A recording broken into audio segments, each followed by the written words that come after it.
सास बहू का रिश्ता। निधि और उसकी सास के बीच हमेशा किसी न किसी बात पर अनबन छिड़ी ही रहती है, जिसके चलते दोनों कभी एक दूसरे को समझने और प्यार करने की कोशिश तक नहीं करती। अरे मेरे तो भाग ही फुट गए जो ऐसी बहू मिली। हाय, मेरी तो जिंदगी बर्बाद हो गई।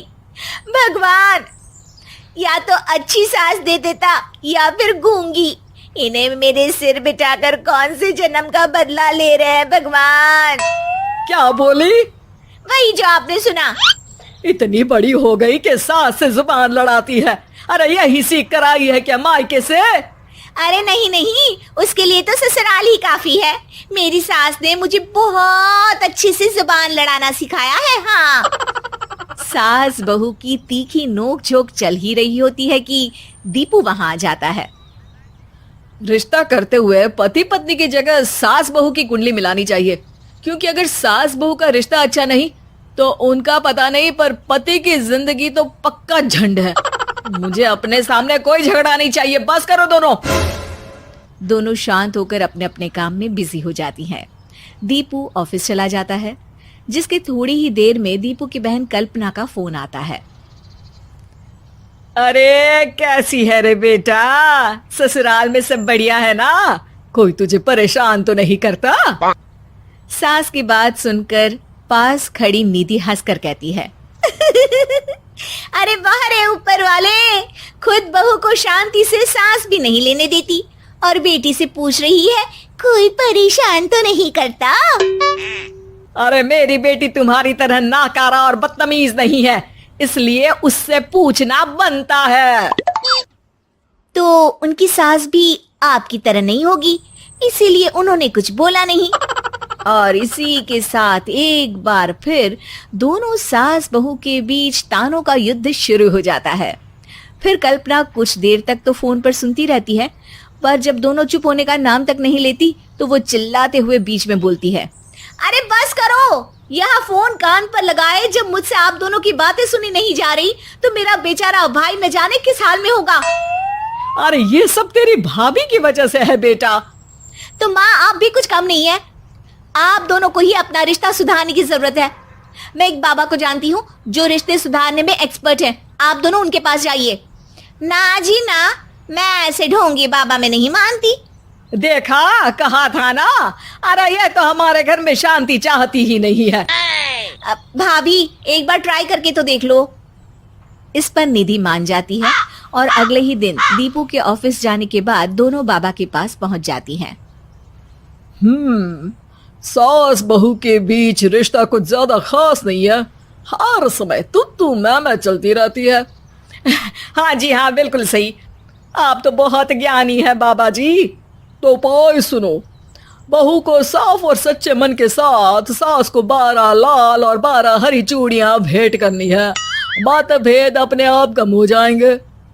बाबा का उपाय सुन अगले दिन निधि सास को चूड़ियां भेंट कर देती है, लेकिन इससे भी उन दोनों के बीच कुछ सही नहीं होता। अरे पक्का इसने ही किलस कर चूड़ियां दी होंगी, तभी कुछ नहीं हुआ। दोनों दोबारा बाबा के पास जाती हैं। कुछ नहीं होता। तो दूसरा उपाय सुनो। सुबह सूरज निकलने से पहले ही घर की सफाई कर सारा कूड़ा घर से बाहर कर ठंडे पानी से स्नान करना है। इससे दोनों के बीच रिश्ते अच्छे हो जाएंगे। अरे इतनी जल्दी मम्मी जी ही उठ सकती हैं? ये आपको ही करना पड़ेगा। मैं अकेली तो लड़ाइयाँ नहीं करती ना। बाबा का उपाय मानते हुए अगली सुबह से सास जल्दी उठ सूरज निकलने से पहले घर की सफाई कर ठंडे पानी से नहाने लगती है। ये सब कुछ दिन तक चलता है, जिससे अभी भी दोनों के रिश्ते तो नहीं सुधरते, पर सास की तबीयत खराब होने लगती है। अब लगता है आपने मन से काम नहीं किया होगा, तभी तो रिश्ता वैसा का वैसा पड़ा है और तबीयत खराब हो गई। अरे सही कहती थी तुम, कल मुहा ढोंगी बाबा। देर आए पर दुरुस्त आए। चलो आराम करो अब निधि बाकी काम छोड़ सास की सेवा करने लगती है। अपनी पत्नी और माँ में ऐसा बदलाव देख दीपू बिल्कुल हैरान रह जाता है।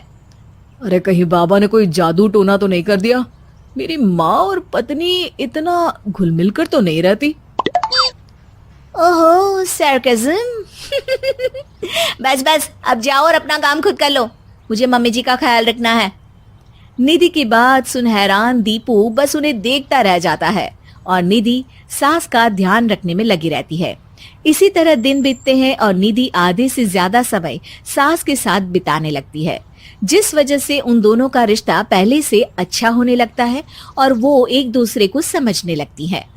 बहू, मैं सोचती हूँ एक बार उसे ढोंगी बाबा के पास जाना चाहिए, उसे सबक सिखाने के लिए। अरे पर मम्मी जी, उसकी क्या जरूरत है, हमारे घर में सब ठीक है, फिर वो कुछ भी करे, हमें उससे क्या। दोनों के बीच ये बात हो ही रही होती है कि तभी बाबा कल्पना के साथ उनके घर आ जाते हैं। माँ, बाबा आप दोनों से मिलना चाहते थे, इसलिए मैं उन्हें यहाँ ले आई। अरे पर हमें इस ढोंगी बाबा से नहीं मिलना। हाँ, मेरी बहू बिल्कुल सही कह रही है।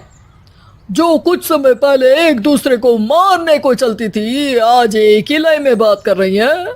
आपको अपने रिश्ते के लिए किसी बाबा के नहीं, अपने आप की जरूरत होती है। रिश्ता सुधारने के लिए जरूरी है कि सास बहू को अपनी बेटी और बहू सास को अपनी माँ जैसा समझे और प्यार दे। उपाय तो बस एक तरीका है लोगों को समझाने का कि असली उपाय उनके पास ही है, आपको बस उन्हें समझना है। पायल एक खुले मिजाज की जिंदा दिल लड़की होती है, जिसे उसके पापा ने फुल्ली सेल्फ इंडिपेंडेंट बनने के लिए सब कुछ सिखाया हुआ होता है। एक शाम पायल अपनी बाइक पर सीटी बजाते हुए कॉलेज से घर वापस पहुंचती है, जिसे देखते ही उसकी मम्मी गुस्से में पूरा घर सिर पर उठा लेती है। आ गई महारानी, बहुत बोलते थे मैं अपनी बेटी को सब कुछ सिखाकर दुनिया में मजबूती से खड़े रहना सिखाऊंगा, साथ में बेटी को लफंडर बनना भी सिखा दिया, ये नहीं बताया। क्या हुआ आज ये कुकर इतनी सीटियां क्यों मार रहा है? सीटी, सारी फसाद की जड़ तेरी वो बाइक और सीटी है, उन्हीं से लड़के छेड़ती है ना तू। हाँ, ये तो गलत है, मुझे बताए बिना ही लड़का छेड़ दिया। हाय तौबा, ये कैसा पति और बेटी मिले हैं मुझे। अरे मम्मी यार, तुम ओवर एक्टिंग बंद करो, और मैंने कोई लड़का नहीं छेड़ा पापा। शिट यार। अच्छा मम्मी, आप पहले मुझे ये बताओ कि आपको ये सब बेकार बातें बताता कौन है? अच्छा, तूने कोई लड़का नहीं छेड़ा? अरे वही शर्मा आंटी, वही बताती रहती है, पर उसकी खबर तो मैं खुद ले लूंगी। अच्छा मेरी प्यारी बेटी, थक गई होगी ना, जा जाकर आराम कर बेटा। अचानक मम्मी को गर्म से नरम होते देख के पायल और उसके पापा कंफ्यूजन में एक दूसरे को देखने लगते हैं। आंखों से कुछ इशारे होते हैं और पायल वहां से चुपचाप चली जाती है, जिसके बाद रात को घर में सबके सोने के बाद दोनों पापा बेटी छत पर मिलते हैं। क्या खबर लाए हो? अरे तुम्हारी मम्मी तो हमसे भी तेज निकली, कोई खबर नहीं मिली। क्या यार पापा, पता नहीं अब मेरी मदर इंडिया कौन सा बम फोड़ेंगी। इसी के साथ दोनों अपने कमरे में वापस जाकर सो जाते हैं। अगली सुबह पायल जैसे ही कॉलेज जाने के लिए तैयार होकर कमरे से बाहर निकलती है, तो उसकी मम्मी उसे लड़के वालों के सामने ले जाकर खड़ा कर देती है। जी, ये है मेरी बेटी पायल, थोड़ी चंचल है लेकिन बहुत नेक दिल और होशियार है। देखते ही देखते कुछ घंटों में पायल और शुभम का रिश्ता पक्का हो जाता है, जिसके कुछ दिनों बाद पायल शादी कर अपने ससुराल पहुंच जाती है। सोचा था मम्मी कोई बम फोड़ेंगी, पर उन्होंने तो सीधा मुझे उम्र कैद की सजा ही दे दी। बहू, अब उम्र कैद समझो या बम, रहना तो यही है, निभाना यही है, इसलिए छिछोरी हरकतें बंद करनी होगी। है? ये आप क्या बात कर रही हो? मैंने क्या किया? इतने मासूम ना बनो, मुझे तुम्हारे कारनामों के बारे में सब अच्छे से पता है। ऐसा बोलकर सास तो वहां से चली जाती है, लेकिन पायल सोच में पड़ी वहीं खड़ी रह जाती है, जिस पर शुभम उसके पास आता है। तुम मम्मी की बात का बुरा मत मानना, वो पड़ोस वाली आंटी ने उन्हें तुम्हारी बाइक चलाना, सीटियां बजाते हुए घूमना, बेधड़क सबसे बात करना वगैरह जैसी कुछ बातें बता दी है जिसे सुनकर उन्हें गुस्सा आ गया है।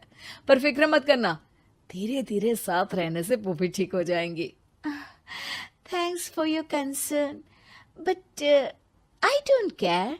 पायल सीधा अपने कमरे में चली जाती है। अगली सुबह कॉलेज जाने के लिए तैयार हो सीटी बजाते हुए कमरे से बाहर निकलती है, जिसे देख सास गुस्से से तिलमिला उठती है। महारानी, शादी के अगले ही दिन ये हीरोइन बनकर कहाँ चल पड़ी? और ये लफंगों की तरह सीटियां बजाना बंद करो। ये हमारा घर है, कोई सड़क नहीं जहाँ तुम आवारागर्दी करती घूमो। मम्मी जी, सीटी बजाने और कंफर्टेबल कपड़े पहनने से लोग कब से आवारा बनने लगे? इसी के साथ सास बहू का युद्ध शुरू होने ही वाला होता है कि शुभम वहां पहुंच जाता है। माँ, उसका कॉलेज है इसलिए ऐसे तैयार हुई है। और पायल, तुम भी माँ को समझने की थोड़ी कोशिश करो ना प्लीज। सिचुएशन संभालकर शुभम और पायल घर से निकल जाते हैं। इसी तरह दिन बीतने लगते हैं, जिससे सास बहू की लड़ाइयों के बीच शुभम पिसता रहता है, लेकिन साथ ही वो दोनों एक दूसरे की आदतों को अपना भी लेती हैं। पर पायल का सीटी बजाना सास को आज भी नागवारा ही होता है। आसमान गिर जाएगा, धरती फट जाएगी, पर इसकी सीटी ना जी ना, कभी बंद नहीं होगी।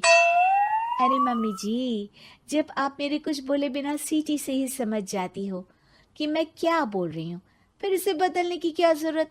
यही तो हमारी यूनिकनेस है।